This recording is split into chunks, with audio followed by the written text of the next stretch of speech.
Hello, I'm Mike Kahn, President and CEO of CASE, Cobham Advanced Electronic Solutions.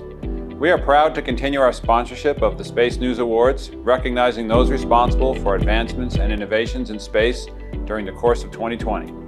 We know firsthand that these advancements are not easy. We have worked alongside many of you as a trusted partner, supplying our high reliability radiation-hardened electronics and RF microwave millimeter wave technologies. CASE missions pedigree spans decades from Apollo missions to tomorrow's constellations and human exploration spacecraft. Throughout those missions, we work to help you pioneer the future of spaceflight, and we look forward to continuing to collaborate with you as a partner, advancing innovations from LEO to deep space. It has been another exciting year in the space industry. A number of achievements have been made this year, including the launch of NASA's Mars Perseverance rover, the return of America's launches to the International Space Station and celebrating the 20th anniversary of working in space, OSIRIS-REx touching down on an asteroid to retrieve a sample and return it to Earth, the first anniversary of America's newest military service, the Space Force, and a number of other significant accomplishments that will help define our future for years to come. Congratulations to all of this year's winners. Your achievements have advanced humanity's role in space. We look forward to continuing to support the space industry as you lay the foundation for future accomplishments.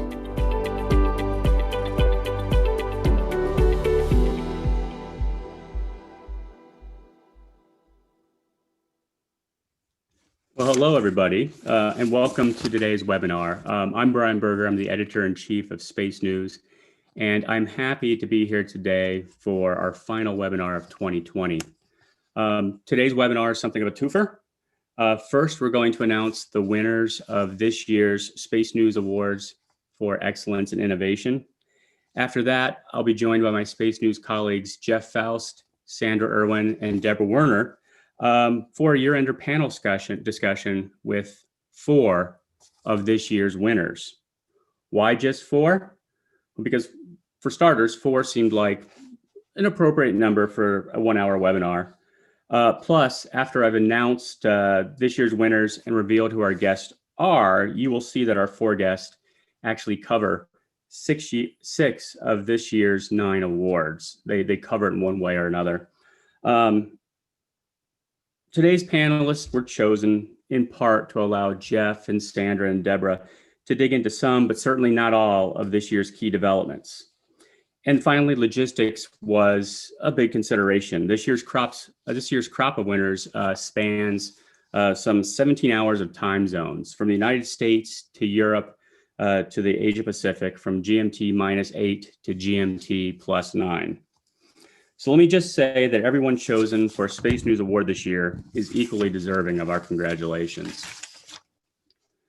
The accomplishments we're about to recognize would be noteworthy in any year, let alone a year like 2020. Very little about this year has been business as usual, so it's no small testament to the can-do spirit of the space industry that a once-a-century pandemic did so little to sideline this mission-driven community. Before I announce the winners, I want to again thank our sponsors, Cobham Advanced Electronic Solutions and L3Harris, for helping us bring you this presentation.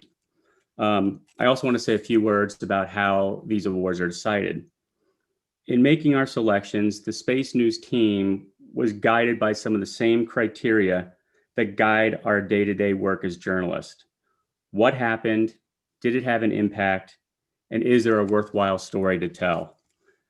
We chose this year's nominations following an open call for nominations, and then we consulted with some of last year's past winners from last year and the year before. Some of this year's winners have been writing a new chapter in human space exploration. Some are helping to leverage the Earth's orbit for the better, and some are going above and beyond to ensure that space remains a viable domain, a viable sphere for discovery, exploration, and other human endeavors for generations to come. So with that, we are ready for our first slide.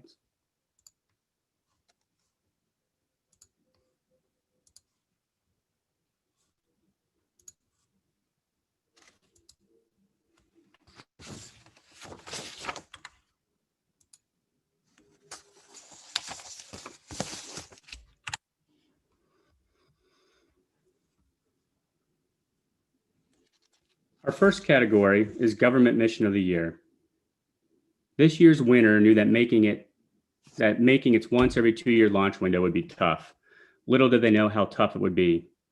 Luckily, the mission team was doing it for a precious payload named Perseverance, a name chosen by a 7th grader to represent the most important human quality. Of course, I'm talking about NASA's Mars 2020 mission and its Perseverance rover. NASA, JPL, and its team of contractors pulled out all the stops to get this mission off on time. Missing this window would have meant a 2-year delay. Late in the launch preparations, they added a small plaque to the rover to honor the healthcare workers on the front lines of the pandemic. Perseverance indeed. Although the rover is still a couple months away from attempting its landing, the mission has already prompted NASA and the European Space Agency to move ahead with their joint Mars sample return program.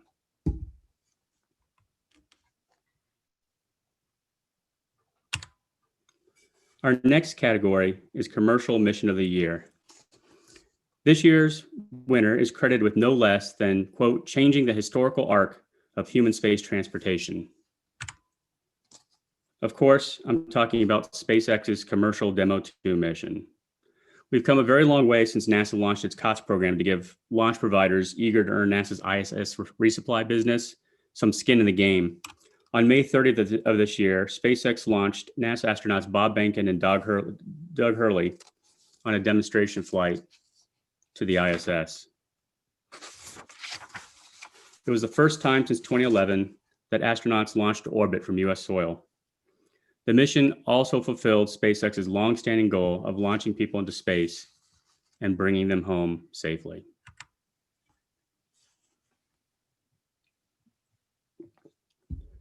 Our next award is the Government Leader of the Year Award.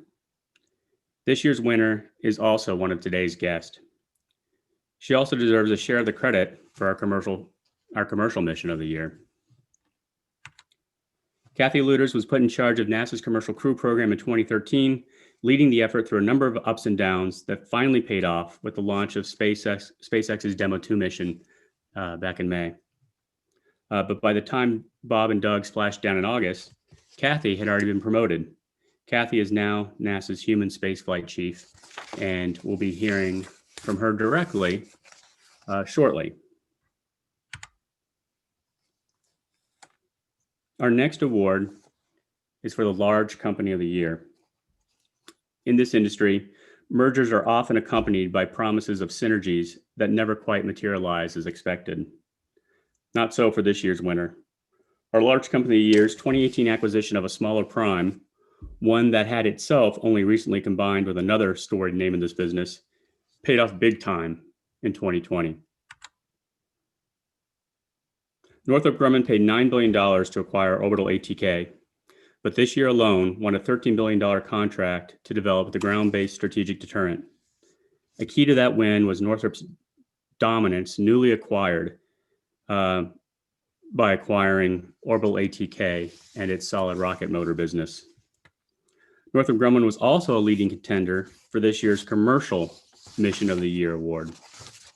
In February, its mission extension vehicle, One, docked with an old but otherwise healthy Intelsat satellite and took over station keeping, giving it a 5-year renewed lease on life. A second vehicle, MEV-2, launched in August and will dock with another Intelsat craft in early 2021. For these reasons and more, Northrop Grumman is our Large Company of the Year. As you can see, our next award category is Small Company of the Year. This year's winner has done something that previously only large corporations and government agencies had done. They built and operated satellites capable of gathering imagery around the clock while peering through the clouds. It's been only 6 years since ICEYE spun off from a Finnish university. Today, they operate synthetic aperture radar satellites, 5 in total, with more on the way. 2020 hasn't gone exactly as planned for ICEYE or anybody else, but nevertheless, they managed to launch 2 satellites this year. They raised $87 million to fund continued expansion. They rolled out new products and they expanded their global footprint.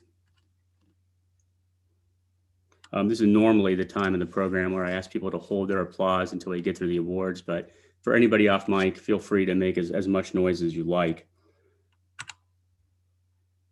Our next category is large company leader of the year. And I didn't mention it before, but we defined large company as 2,500 employees or more. This winner and one of today's guests has been in his current role since 2014. When he took over, the company faced threats on several fronts. While his predecessors enjoyed the expensive but worth it aura that goes along with being a government order joint venture, this year's winner had to find a way to compete on price without giving up the company's hard-earned reputation for reliability. We chose United Launch Alliance CEO Tory Bruno as our large company leader of the year because his high-stakes bet on a new rocket paid off this year when ULA won a do-or-die competition to keep launching U.S. national security payloads. What's more, they edged out low-cost leader SpaceX by winning 60% of the launches the Pentagon intends to fly between 2022 and 2027. Of course, winning that competition is not the end of the story. Now it's up to Tory and ULA to deliver on the promise of Vulcan while safely flying out Atlas V and Delta IV Heavy without tarnishing the company's record of 140 or so consecutive successful launches.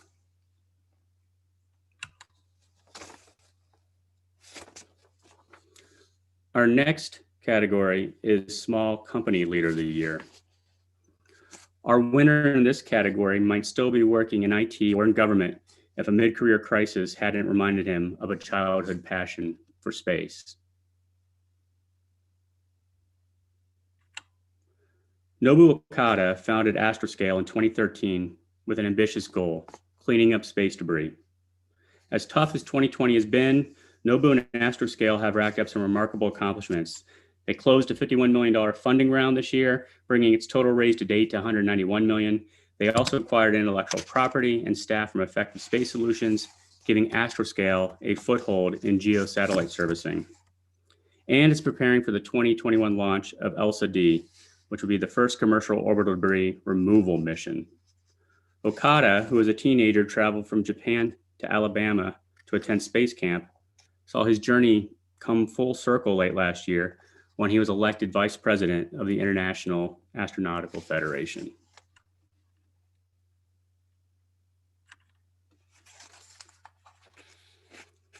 This brings us to Startup of the Year. This year's winner, though just 5 years old, is already making a name for itself as a provider of military-grade small satellites. York Space Systems was one of 2 companies to split a 20-satellite order from the Pentagon's Space Development Agency this year for the so-called Transport Layer Tranche 0. The other was Lockheed Martin. York, which launched its first satellite to orbit last year for the Army Space and Missile Defense Command, has since received dozens of government commercial orders. To keep up with that demand, York moved into a new Denver factory in May that will allow it to build and test 20 to 25 satellites per year. By the end of 2021, they expect to double that throughput. York's executive chairman, Chuck Beams, will be joining us shortly for the panel discussion.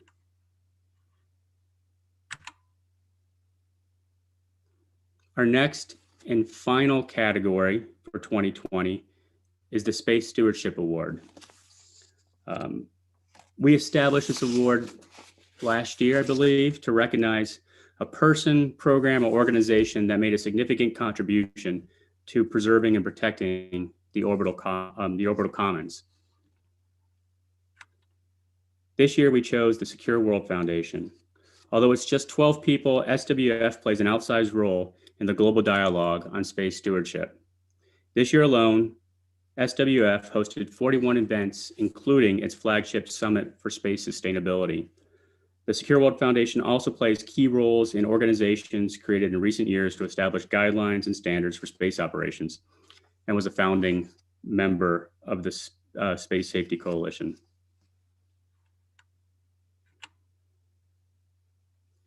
So there you have it, all 9 of this year's winners. For a closer, more in-depth look at all of this year's winners, including video about each one of the 9, I invite you to go to SpaceNews.com and check out our coverage. That'll be live by the time that this webinar ends. Once there, you'll also be able to download our special Space News Awards issue. That's a December 14th issue out today. You'll be able to download that even if you're not a subscriber. Compliments of Boeing.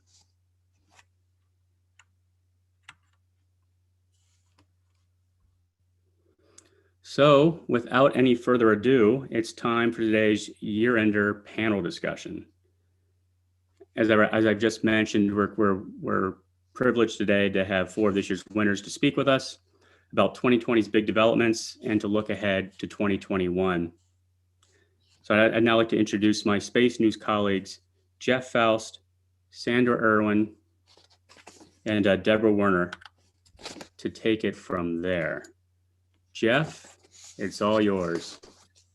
Thanks, Brian, and welcome to everybody. Good afternoon or good morning or good evening, depending on where in the world you are. And glad you're joining us for this panel discussion. Wanted to start off with a pretty straightforward question regarding, basically what took place this year. We've honored a lot of amazing achievements this year in space that would be remarkable under any circumstances. They're especially true this year, given just how difficult this year has been from a broader perspective because of the pandemic.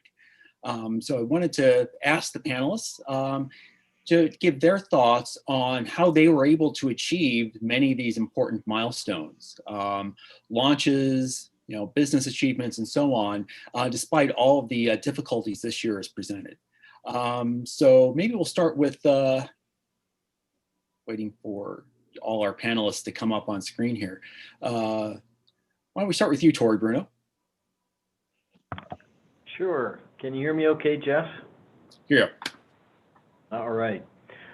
Well, that's a great question because it's an unprecedented challenge that we all face this year, continuing to support these critical missions to serve the country all amongst or under this global pandemic. And like everyone else you're going to hear from, we got on this problem early and aggressively. It's an exponential curve when we talk about infection, so you can't fall behind it. You had to be aggressive. But ultimately, it's still just about fundamentals of leadership. Leaders basically bring clarity in times that are uncertain. And this was a very uncertain time. So we had to be very, very clear with our teams what our objectives were. We're going to keep our people safe. We're going to continue to serve the country in these very important missions. We're going to actually have teamwork and get through this together. So a certain calm confidence was important. And I'll say a word about teamwork. Teamwork is something everybody talks about a lot, and it's easy to do when things are going well.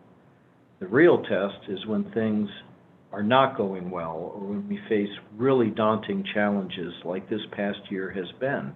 And it's the leader's job to make people understand that they can do it and that they have to work together to get it done.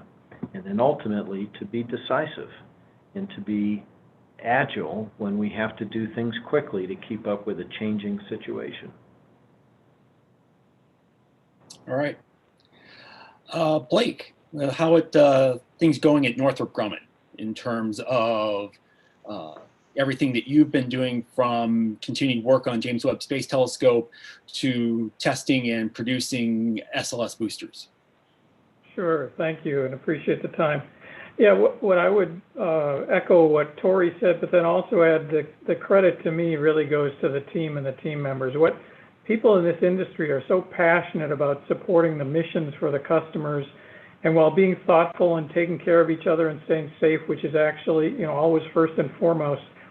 What I love to see was with our presence spread across the country and even internationally, the creativity of people working within what they needed to do locally to drive toward new ideas and new outcomes, how to work remotely, how to collaborate, how to interact, how to produce product and be at work or in the factory in a way that hadn't ever been done before. So I would lay the astounding progress to to the team members, and then with the customers, the collaboration and engagement with them in new ways as well to continue to serve these missions. So outstanding work by the whole community, I would say, because of the passion in many ways driven around this industry. All right. Chuck, how does a startup like York Space Systems make progress amid all of the challenges surrounding the company in this environment today? Hi, Jeff. Good to see you. It's a great question, and before I get into that, I think I just wanted to say, how grateful I am, and we all should be for actually being here. At the end of it, like what everybody says, it's just been a scary year. So, hats off to everybody for all the success. I think in the case of York, as a small company, we're less than 50 people, and I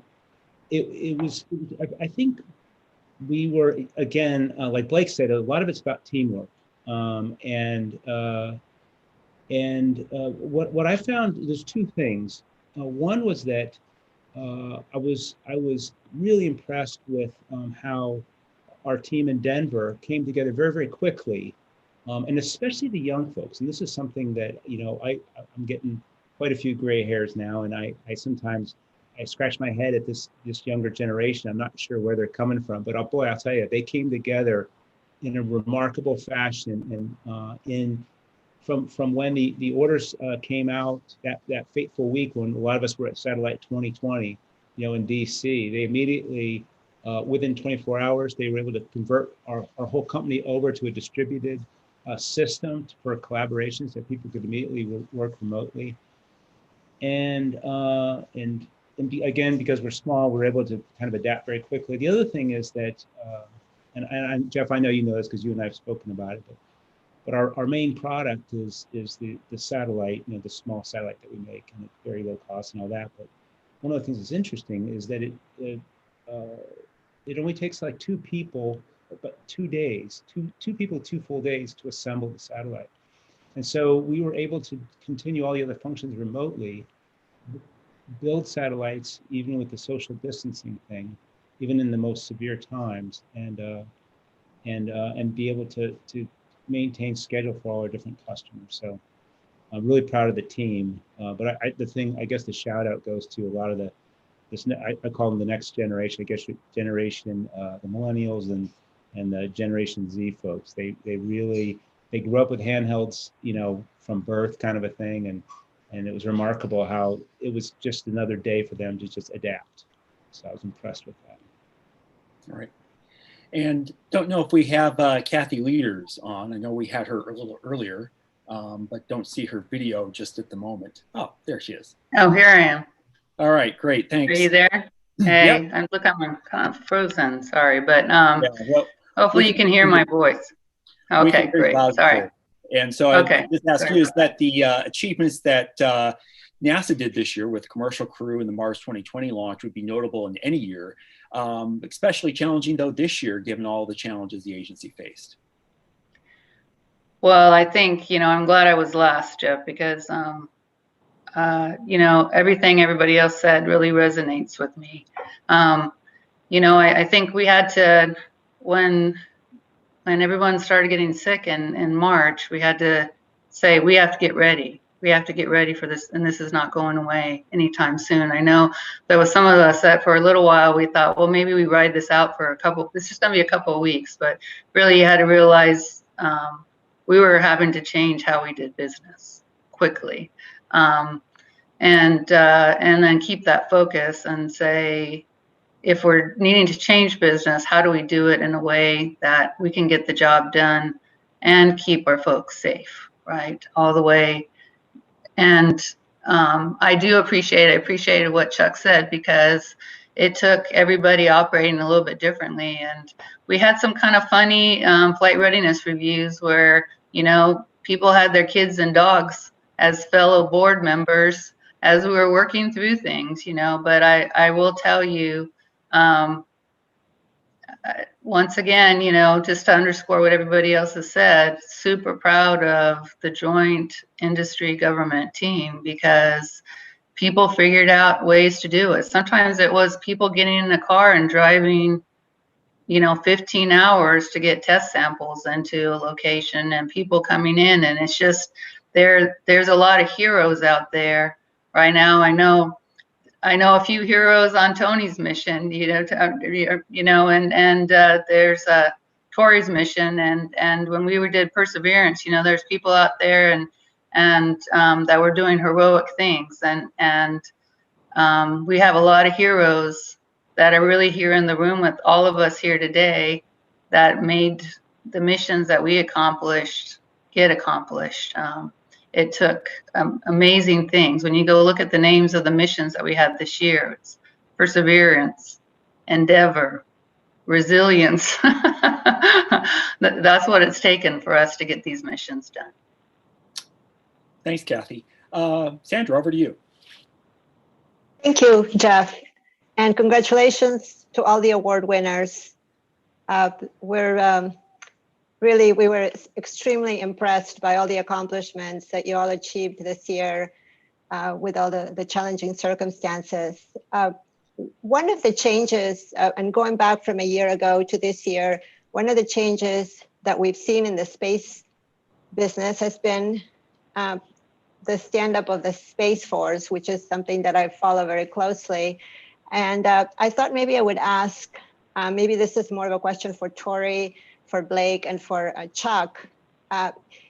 If you can maybe discuss a little bit about how you've seen your business change as a result of this new service. How is your defense, your exchange with a defense customer? Has that changed?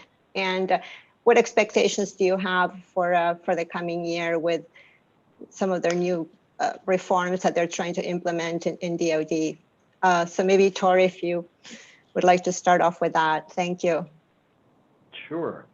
Well, I'll start off with the sort of the easy part of it, which is these are many of the same people that we have been working with all this time, and today these are very similar missions. So in that regard, just the day-to-day working relationships, not very much has changed at all.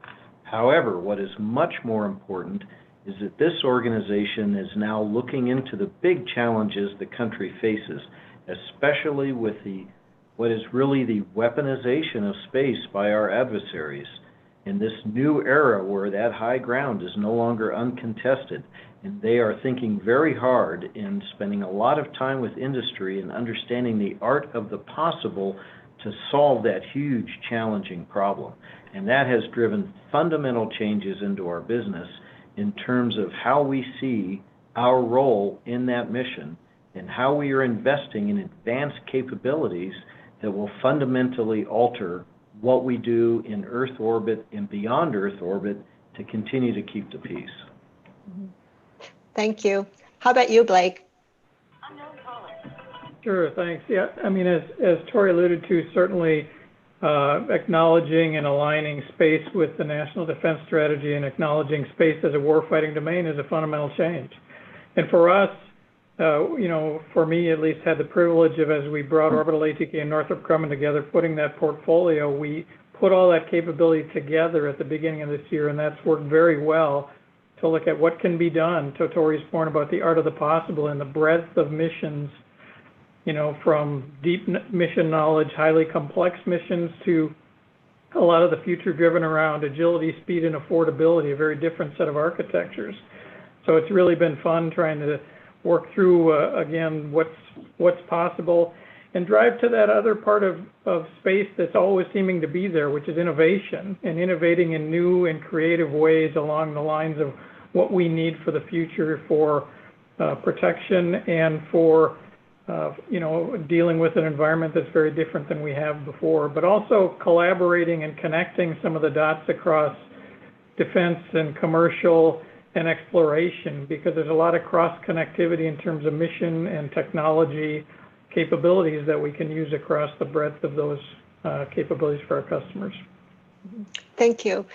So Chuck, what changes have you seen in the DOD acquisition? And sort of as a secondary question, how surprised were you to win the Space Development Agency contract? Oh, okay. Well, we were We were hopeful, obviously, when we submitted our proposal, but we felt like, I'll just answer your second question first. We felt like we pulled together as a, we're a small but mighty team, and we pulled together, we felt very good about our proposal, and we submitted it. And Dirk and I said to the team that, hey, we submitted it. We're proud of what we sent in. We stand by it, but we know we're kind of the underdog, right? Because we're well aware, especially somebody like me, I've been in the business for, almost 35 years now. But so we were pleasantly, I don't want to say surprised, but we were surprised but not shocked. How's that? On the Space Force question and just DoD acquisition in general, I'll tell you, I'm really pleased, frankly. Blake and Tori talked about some of the key things, but I'll say this, Sandra, I think I'm a retired colonel. I was active duty for a full career in the Air Force before I went on and did other things. But the finally recognizing publicly what many of us who worked operationally knew for at least the last 20 years was that it is a contested domain. But to recognize that publicly and begin the process of moving to like a war footing kind of a thing was welcome news to everybody, because especially those of us that are former and retired folks, because it's so important for the public to understand that this forget about the industry itself. It's important for the public to really understand why there's this whole other thing, that space is not just about CNN and that kind of, and GPS, and so I think that's really important. On the DoD acquisition stuff specifically, sea change in this past year. All agencies, especially the ones in the DoD, have embraced what's called the hybrid space architecture, which is this idea that the small sat sort of thing has gotten to the point now where there are real mature sort of systems that can truly provide some resilience and some augmentation to the larger, more traditional systems that we all grew up with, and so the embracing that has been a sea change. Every agency, NASA folks, like the Earth Science folks, especially the NOAA, NRO. Chris Scalise has spoken publicly about that. SMC, JT Thompson. I think that's a big deal. The other big thing from a pure acquisition standpoint is that this little thing called Spec OTA, which no one really paid much attention to, has been, they completely used the complete authority that they had under the existing thing, and they went and saw an expansion to, I think, 12 or 13 billion dollars, and they're lining up the programs to do that. And what that means is those are very fast, very quick acquisitions in a way that, frankly, I never saw, even in the blackest types of programs where you can move very quickly. And these are real competitions. And so, as a lot of folks know, I'm a big advocate of that kind of a thing. And I think that bodes well for the future, for not only for warfighting capability, but also for the industry. I think it's healthy to have those kinds of things. Great, thank you so much, Chuck. Deborah has some questions. Over to you.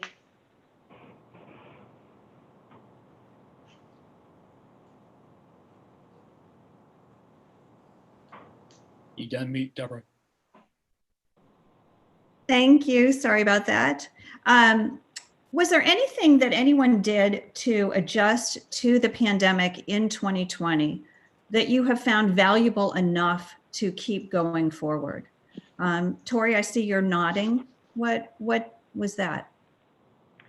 Well, several things. I feel that this pandemic has forced us to understand that there's a completely new way that work can happen and where work can happen. And so when we come out of the pandemic, we're not going to return to the way things were done before.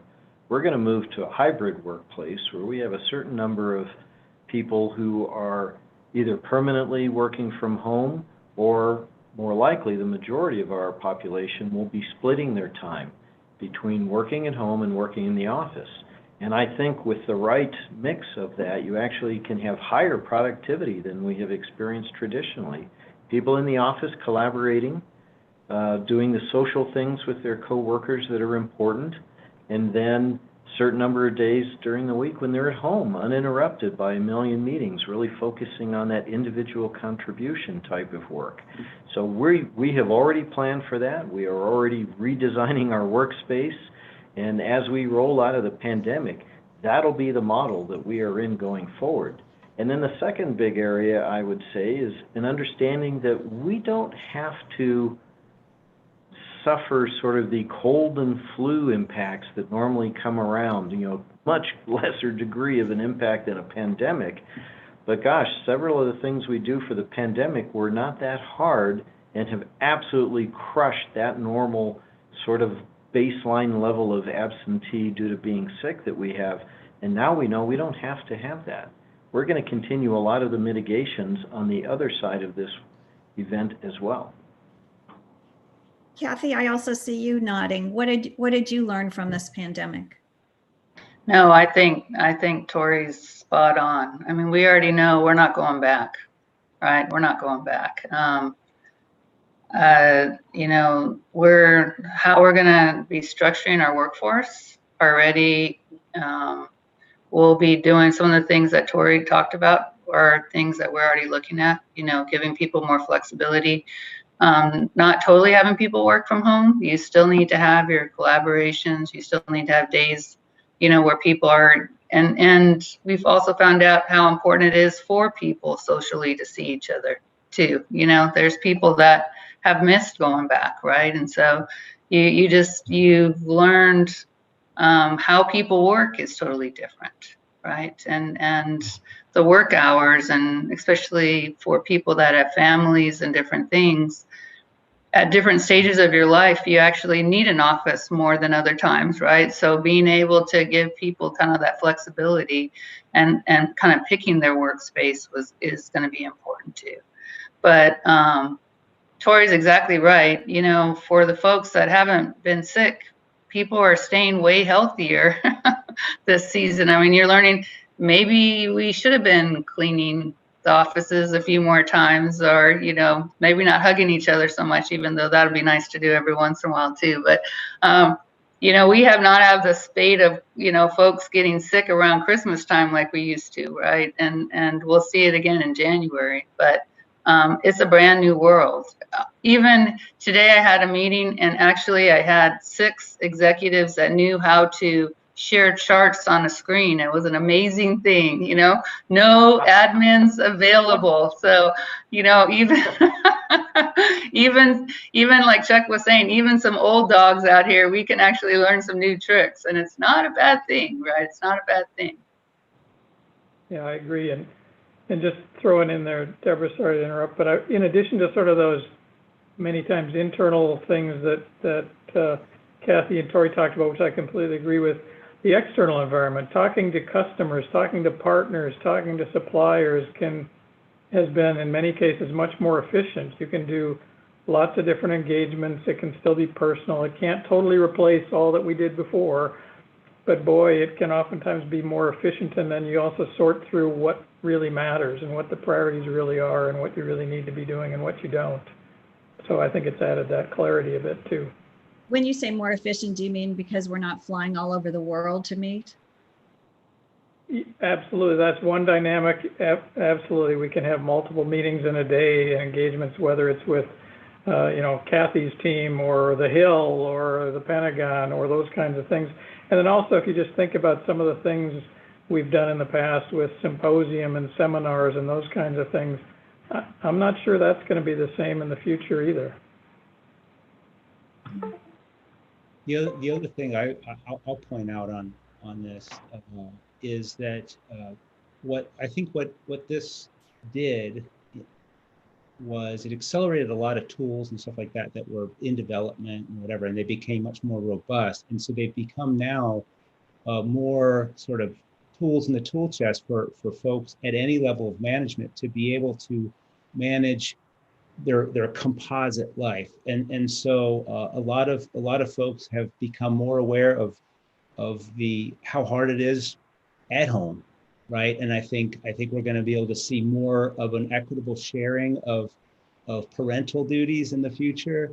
I think we're going to see a lot more of the things that we kind of knew, but we talked about, but we didn't really full on address. And I think that there's just so many interesting tools now that are available to us, including what we're on right now, Zoom. But there's lots of things like that, and they simplify life. And I also think, by the way, that I used to say this before, I always felt like we traveled too much, and I think that now with this we can really get real, like Blake was saying, get real business done without burning burning time and a whole lot of unnecessary fuel and stuff like that to do it. Jeff, back to you. Thanks. Kathy, a question for you. It's been 6 months, I think, almost to the day since you became Associate Administrator for Human Exploration and Operations at NASA. So first of all, congratulations again on the promotion. But then also, now that you've had some time to settle into the job, I'm curious, what surprised you about the new role in a good way or otherwise, in terms of, the whole scope of programs that, you're now responsible for, and the various activities and so on? Well, I think, what amazed me was how much was going on. First of all, if you don't know the whole depth of the portfolio for HEO, there's a lot of work that's going on, not only to support HEO, but obviously to support the Science Mission Directorate and other parts of the agency. So just a ton of things going on.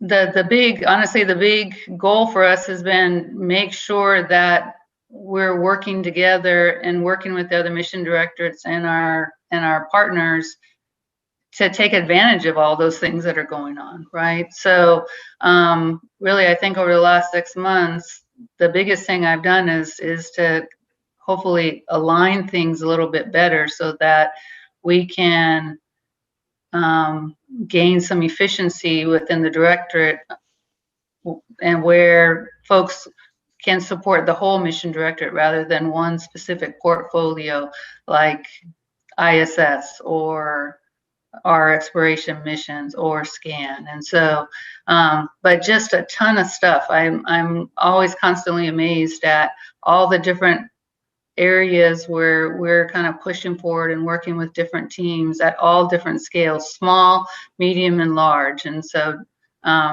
just really grateful that I'm in the job and getting to expose to all the work everybody's doing. Yeah. And I guess one follow-up question to that is, looking ahead, there are still a lot of challenges. You don't know, for example, what your budget's going to be for 2021, because Congress is still not finalized that yet. And obviously we have the policy uncertainties that are inherent with any change of administration. How do you keep everyone focused on the job at hand, like the Artemis program, the Artemis 1 mission coming up next year, given all of those external challenges?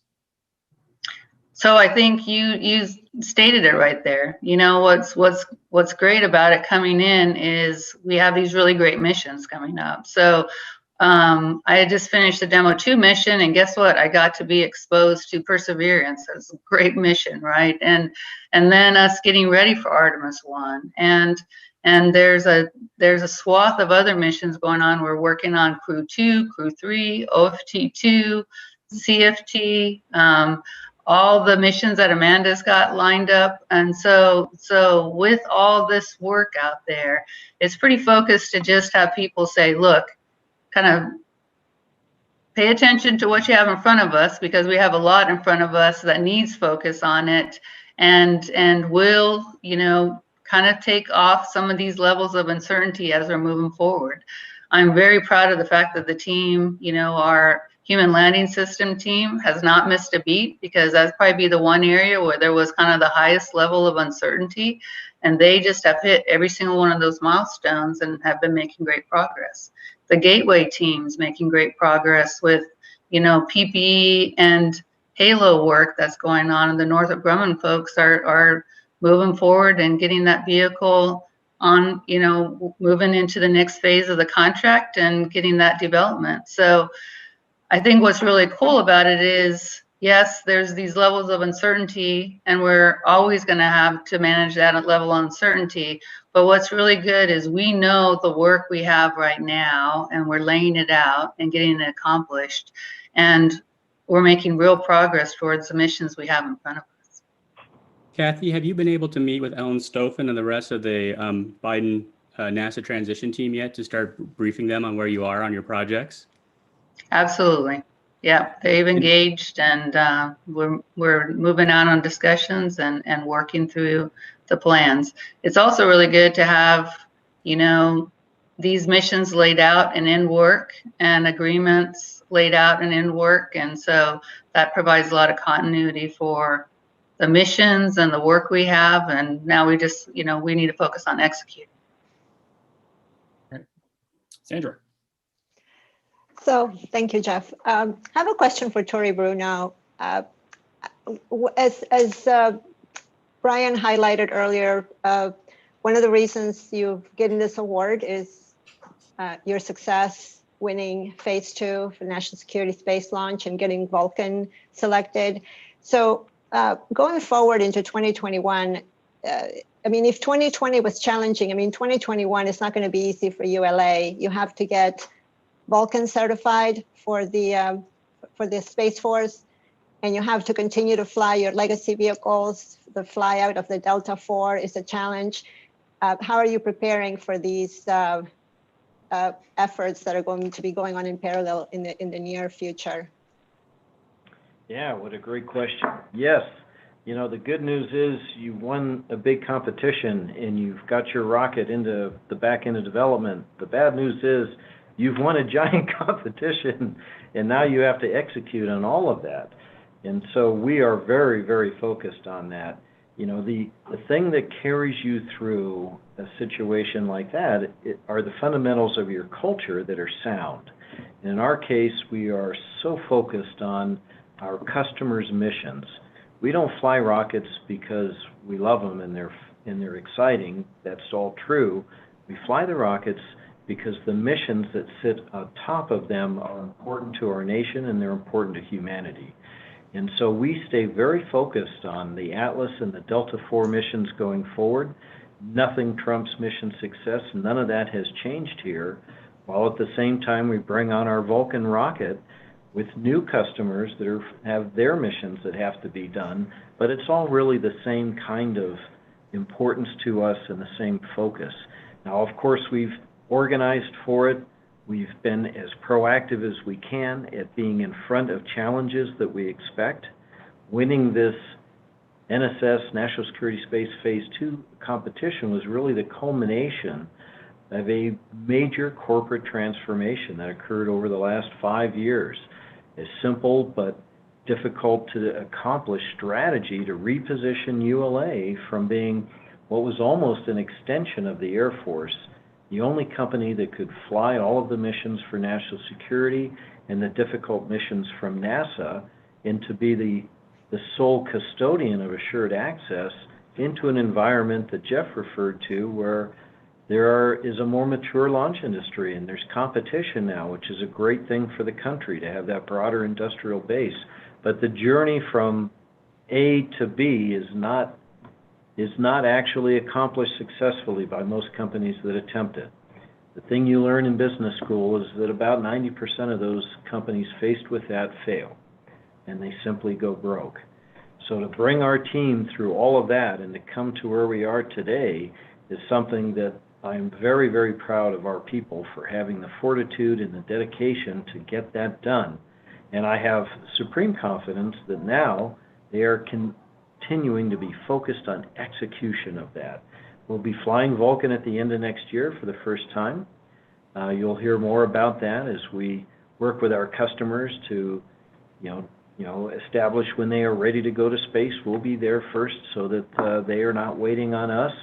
We'll have that vehicle certified and then be in a position to go fly the national security space missions and the other big missions for Kathy.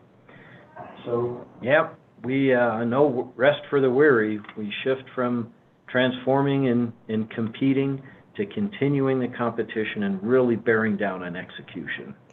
So what Tori, is if I can ask a quick follow-up, if Astrobotic is not ready by the end of 2021 to launch, will ULA launch ballast? Will you just launch the rocket so that you can maintain your certification schedule for the Space Force? No, we have Sierra Nevada right behind, as currently scheduled as our second certification flight with the really cool Dream Chaser vehicle, for those of you who are familiar with it. We have a certain amount of ability to wait for Astrobotic, but if for some reason they were to run into a challenge that we haven't seen yet and need to switch places with other customers, we would slot somebody else in. We have sold over 30 Vulcan missions already. And so we're pretty confident that if we were not able to fly Astrobotic in a timely fashion to support our certification, we would simply bring someone else in. Tori, just a quick follow-up. What is Blue Origin telling you about the status of the BE-4 engine? I mean, from 0 to 10, where is it in development? In development? Oh, golly, probably 9.5. Okay. So I have in my factory right now 2 Pathfinder engines that were development engines that have many seconds, many minutes of test time on them. They're near flight condition. I'm building them into an actual flight booster today that will pathfind all the way through a wet dress rehearsal on the pad at Cape Canaveral. But right behind them, I have actual flight configured engines that are going into pre-qualification here just in a matter of days. And so we are really done with the design and development of that engine. Knock on wood, it'll hopefully come through qualification with no additional surprises. And then we will move into production. So we have really shifted the focus from development of that new technology into ramping up production to support our flights. And then next year, we will finish that pathfinding. We'll have built a flight bird in parallel with flight engines, and then we'll just swap them and go to space for Astrobotic and their Peregrine lander. Great. Thank you so much. And I wanted to throw a quick question to Blake from Northrop Grumman. Any update on when we're going to see the satellite servicing vehicle for DARPA fly? Any timeline for that?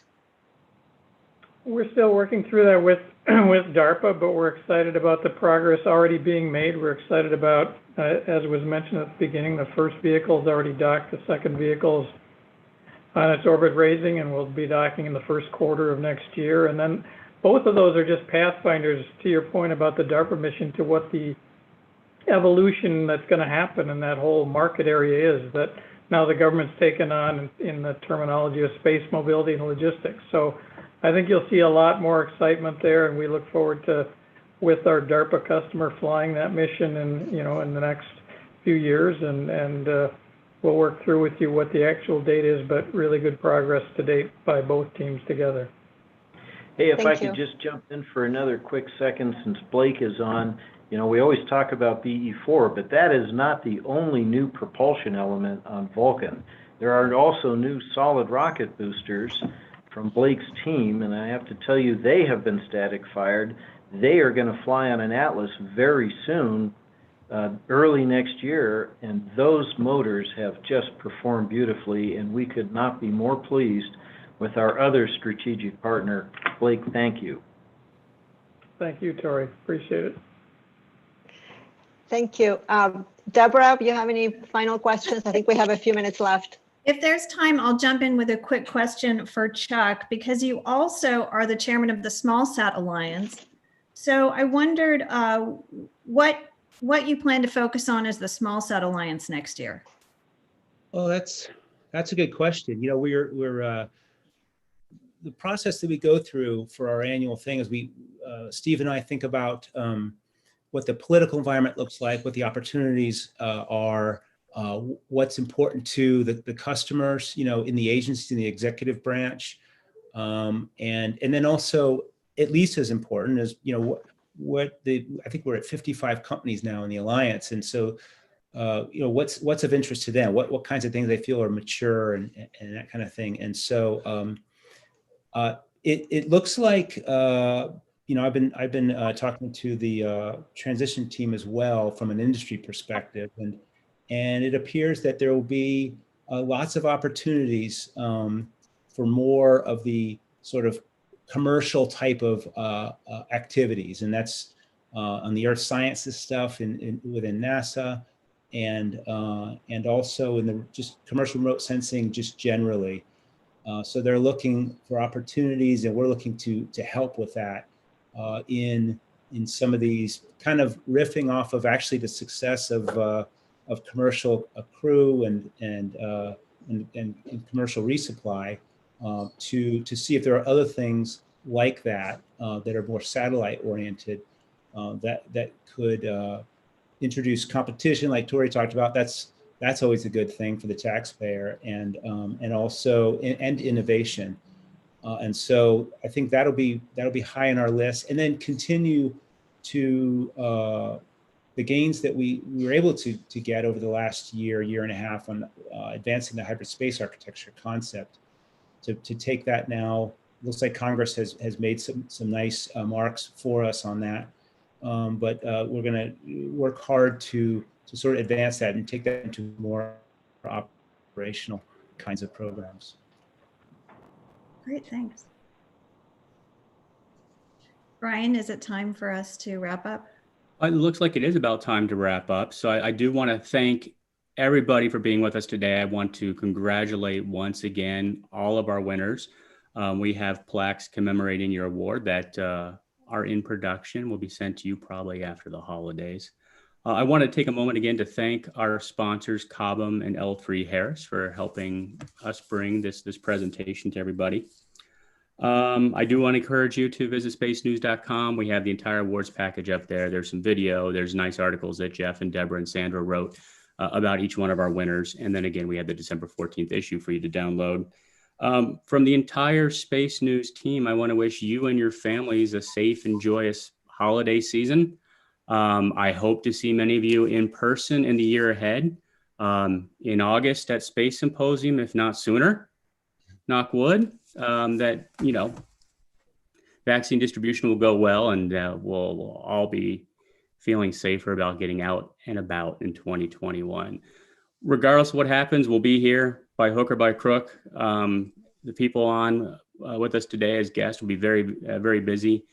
Building spacecraft, launching spacecraft, doing amazing things. And we here at Space News will be doing our best to cover it to help keep you informed. So thanks again. Hope to see you soon.